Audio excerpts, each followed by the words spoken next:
सभी साथियों को नमस्कार। एजुकेशन स्पेशल यूट्यूब चैनल में आप सभी मित्रों का बहुत बहुत स्वागत है। जैसा कि सभी साथियों को पता है कि माध्यमिक शिक्षा मंडल द्वारा कक्षा 10वीं और 12वीं का वार्षिक परीक्षा परिणाम 29 अप्रैल 2022 को घोषित कर दिया गया है। आशा करता हूं कि सभी ने अपना रिजल्ट देख लिया होगा। सभी संस्थाओं ने भी अपने विद्यार्थियों का रिजल्ट निकाल लिया होगा और उनकी जानकारी ले ली होगी।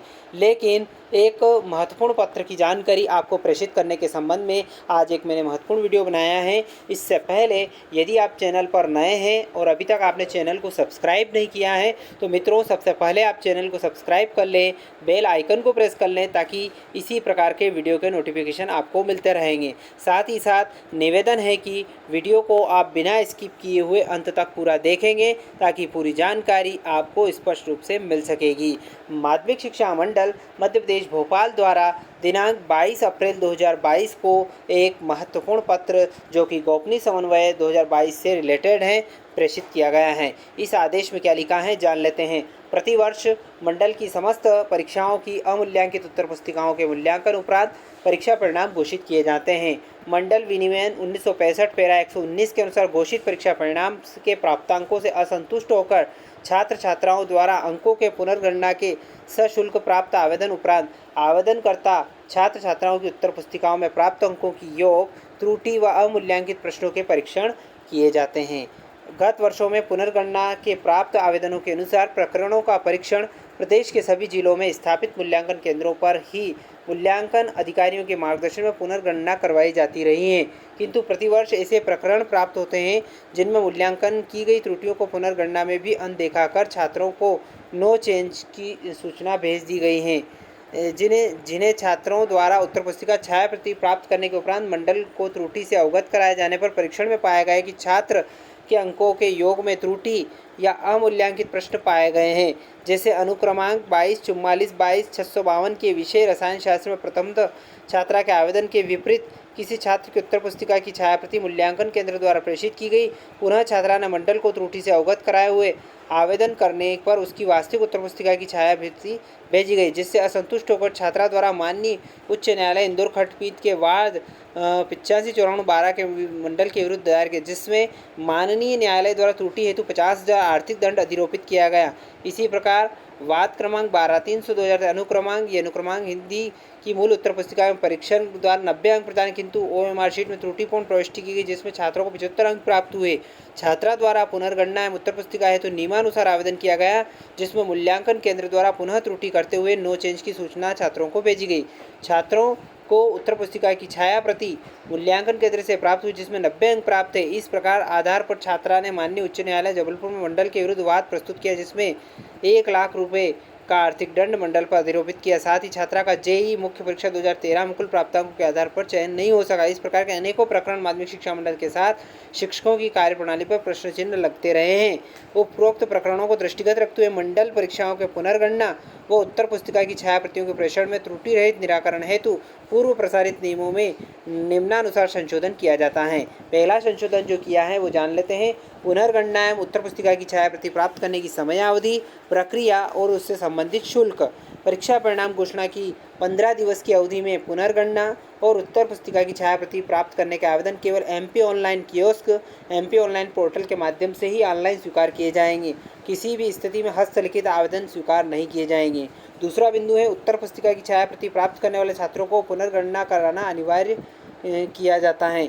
उत्तर पुस्तिका छायाप्रतियों की आवेदित प्रकरणों में अंक, योग की त्रुटि या मूल्यांकित प्रश्न होने की स्थिति में प्रकरणों में उत्तर पुस्तिका छायाप्रति प्रेषित करने के पूर्व ही त्रुटि का सुधार किया जा सके।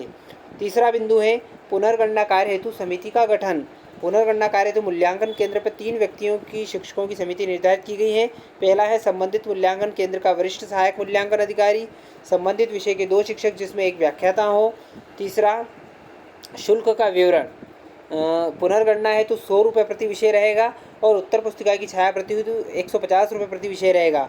मूल्यांकन अधिकारी को पुनर्गणना एवं उत्तर पुस्तिका की छाया प्रति के आवेदनों की जानकारी प्राप्त करने की प्रक्रिया। कैसे प्रक्रिया अपनाई जाएगी? पहला बिंदु है, प्रत्येक मूल्यांकन केंद्र को निर्धारित 15 दिवस की अवधि में उपरांत कुल प्राप्त पुनर्गणना एवं उत्तर पुस्तिका की छाया प्रति के आवेदनों का एक ही लाट बनाकर उपलब्ध कराया जाएगा।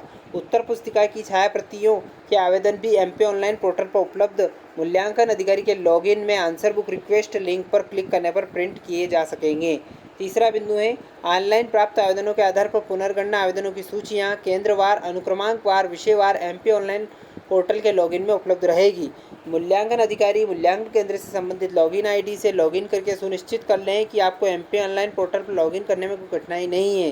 पांचवा बिंदु है एमपी ऑनलाइन पोर्टल पर आपके G2G लॉगिन से प्रविष्ट होने पर इस कार्य के विस्तृत प्रक्रियात्मक निर्देश उपलब्ध होंगे।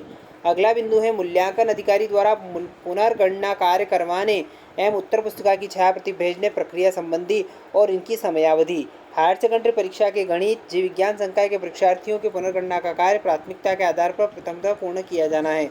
अतः भौतिक शास्त्र, रसायन शास्त्र, गणित एवं जीव विज्ञान की उत्तर पुस्तिकाओं का पुनर्गणना कार्य सर्वोच्च प्राथमिकता के आधार पर किया जाए। अंकों में परिवर्तन वाले प्रकरण पुनर्गणना कार्य पूर्ण होते ही दूसरे दिन मंडल मुख्यालय को विशेष वाहक के माध्यम से प्रेषित करें ताकि छात्र अन्य प्रवेश परीक्षाओं में सम्मिलित होने से वंचित न हो सके। अगला बिंदु है छात्रों को उत्तर पुस्तिका की छायाप्रति प्रेषित करने के पूर्व अंकों के योग, त्रुटि व अमूल्यांकित भाग का परीक्षण भी मूल्यांकन केंद्र पर ही किया जाएगा। अंकों का योग, त्रुटि, अमूल्यांकित भाग पाया जाना प्रथम त्रुटि सुधार की कार्रवाई मूल्यांकन केंद्र पर ही पूर्ण करने के उपरांत ही छात्र को उत्तर पुस्तिका की छायाप्रति प्रेषित की जाए। परिवर्तन संबंधित सभी प्रकरणों की मूल उत्तर पुस्तिका प्रतिवेदन सहित मंडल के गोपनीय कक्ष को प्रेषित की जाए। अगला बिंदु है अमूल्यांकित भाग का मूल्यांकन संबंधित मूल्यांकन केंद्र पर ही मूल्यांकन अधिकारी द्वारा विषय शिक्षक से कराया जाएगा। जिन प्रकरणों में पुनर्गणना के फलस्वरूप उत्तर पुस्तिका में अमूल्यांकित भाग पाए जाने पर संबंधित मूल्यांकन केंद्र द्वारा अमूल्यांकित भाग का मूल्यांकन कराकर चेंज प्रकरण के तहत मंडल को कार्य पूर्ण होते ही दूसरे दिन मंडल मुख्यालय के कर्मचारी हस्ते प्रेषित करेंगे। इन प्रकरणों में अमूल्यांकित भाग का मूल्यांकन हरी स्याही से किया जाए। प्रकरण के परीक्षण उपरांत सभी प्रकरणों की चेंज नो चेंज की स्थिति आवेदन प्राप्ति की अंतिम तिथि से 10 दिवस में पूर्ण की जाकर एमपी ऑनलाइन में आवेदकों की जानकारी हेतु दर्ज करवाई जाए। पुनर्गणना समाप्ति के उपरांत अगले 15 दिवसों में सभी छात्रों की जिन्होंने उत्तर पुस्तिका की छायाप्रति का आवेदन किया है उत्तर पुस्तिका की छायाप्रति संबंधित पते पर भेजी जाए। पुनर्गणना के फलस्वरूप अंक परिवर्तन के प्रकरणों की उत्तर पुस्तिका पुनर्गणना कार्य पूर्ण होते ही दूसरे दिन विशेष वाहक के माध्यम से मंडल मुख्यालय के गोपनीय कक्ष को संलग्न प्रारूप में जानकारी सहित प्रेषित की जाए। उत्तर पुस्तिकाओं की छायाप्रतियां प्रेषित करने के पश्चात प्रेषित उत्तर पुस्तिकाओं के स्पीड पोस्ट, रजिस्टर्ड पोस्ट क्रमांक की प्रविष्टि सहित संधारित की गई पंजी मंडल के वित्त कक्ष में जमा कराएं। पंजी प्राप्त न होने के अभाव में माना जाएगा कि आपके मूल्यांकन केंद्र से उत्तर पुस्तिका की छायाप्रतियों का प्रेषण नहीं किया गया है। कार्य में विलंब की स्थिति में अर्थदंड का प्रावधान। पुनर्गणना व उत्तर पुस्तिका जो छायाप्रति भेजने के कार्य में बिंदु स में उल्लेखित समयावधि में विलंब किए जाने पर मूल्यांकन अधिकारी और इन कार्य में संलग्न कर्मचारियों पर निम्नानुसार अर्थदंड अधिरोपित किया गया है। पुनर्गणना कार्य में उत्तर पुस्तिका की छायाप्रति भेजने विलंब में मूल्यांकन अधिकारी एवं सहायक मूल्यांकन अधिकारी सम्मिलित रूप से 50 रुपये प्रतिदिन, त्रुटि पूर्ण पुनर्गणना के लिए पुनर्गणना करने वाले संबंधित शिक्षक से 20 रुपये प्रति अंक और त्रुटिपूर्ण उत्तर पुस्तिका की छायाप्रति भेजे जाने पर मूल्यांकन केंद्र अधिकारी एवं कार्य में संलग्न समस्त शिक्षक एवं कर्मचारी सम्मिलित रूप से 500 रुपये प्रति प्रकरण अर्थदंड दिया जाएगा। पुनर्गणना एवं उत्तर पुस्तिका की छायाप्रति कार्य में संलग्न कर्मचारियों का पारिश्रमिक भी जान लें। छात्रों को उत्तर पुस्तिका की छायाप्रतियां उपलब्ध कराने हेतु मूल्यांकन अधिकारी को प्रति उत्तर पुस्तिका व्यय हेतु 90 रुपये की स्वीकृति प्रदान की जाती है। उत्तर पुस्तिकाओं के पुनर्गणना के कार्य हेतु पारिश्रमिक प्रति उत्तर पुस्तिका 22 रुपये स्वीकृत की जाती है। इस राशि में कार्य में संलग्न सभी कर्मचारियों को पारिश्रमिक की राशि भी शामिल है। यदि अंक सत्यापन के दौरान पाया जाए कोई प्रश्न अमूल्यांकित छोड़ दिया गया है तो ऐसे मूल्यांकन के लिए विशेष शिक्षक को 9 रुपये प्रति उत्तर पुस्तिका के मान से भुगतान किया जाएगा। पारिश्रमिक का राशि का भुगतान मूल्यांकन अधिकारी द्वारा किया जाएगा। पारिश्रमिक व्यय के वितरण निम्नानुसार उत्तर पुस्तिका निकालने का मानदेय 3 रुपये प्रति उत्तर पुस्तिका, कंप्यूटर ऑपरेटर का मानदेय 3 रुपये प्रति उत्तर पुस्तिका, मूल्यांकन अधिकारी का मानदेय 2 रुपये प्रति उत्तर पुस्तिका, मूल्यांकन अधिकारी के सहायक का मानदेय 7 रुपये प्रति उत्तर पुस्तिका, पुनर्गणना करने वाले शिक्षक या कर्मचारी का मानदेय 7 रुपये प्रति उत्तर पुस्तिका, उत्तर पुस्तिका की छायाप्रति कर छात्र के पते पर स्पीड पोस्ट भेजने का व्यय 90 रुपये प्रति उत्तर पुस्तिका और अमूल्यांकित भाग का पुनर्मूल्यांकनकर्ता का पारिश्रमिक 9 रुपये प्रति उत्तर पुस्तिका निर्धारित किया गया है।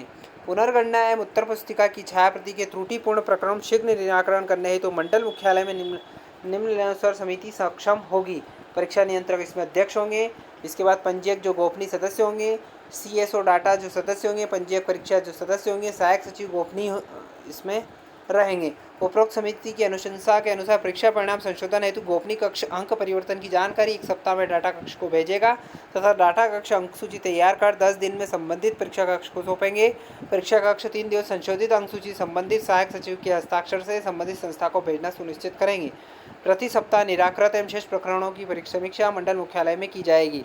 सचिव माध्यमिक शिक्षा मंडल द्वारा उक्त पत्र को प्रेषित किया गया है। तो साथियों, आज हमने जानी महत्वपूर्ण जानकारी जो कि पुनर्गणना, पुनर्मूल्यांकन और अंकों की प्रश्न जो उत्तर पुस्तिका है उसकी छाया प्रति भेजने के संबंध में विस्तृत दिशा निर्देश हमने इस वीडियो के माध्यम से जानने का प्रयास किया है। तो साथियों, आशा करता हूं कि पूरा वीडियो आपको समझ में आया होगा। यदि वीडियो पसंद आया तो इस वीडियो को लाइक करना ना भूलें, शेयर करें ज़्यादा से ज़्यादा ताकि सभी जानकारी प्राप्त हो सके। कमेंट करके अपने सुझाव में जरूर प्रेषित करें। एक बार और आपसे निवेदन है, यदि आपने अभी तक चैनल को सब्सक्राइब नहीं किया है तो प्लीज़ आप चैनल को सब्सक्राइब कर लें, बेल आइकन को प्रेस कर लें ताकि इसी प्रकार के वीडियो के नोटिफिकेशन आपको मिलते रहेंगे। धन्यवाद। जय हिंद, जय भारत।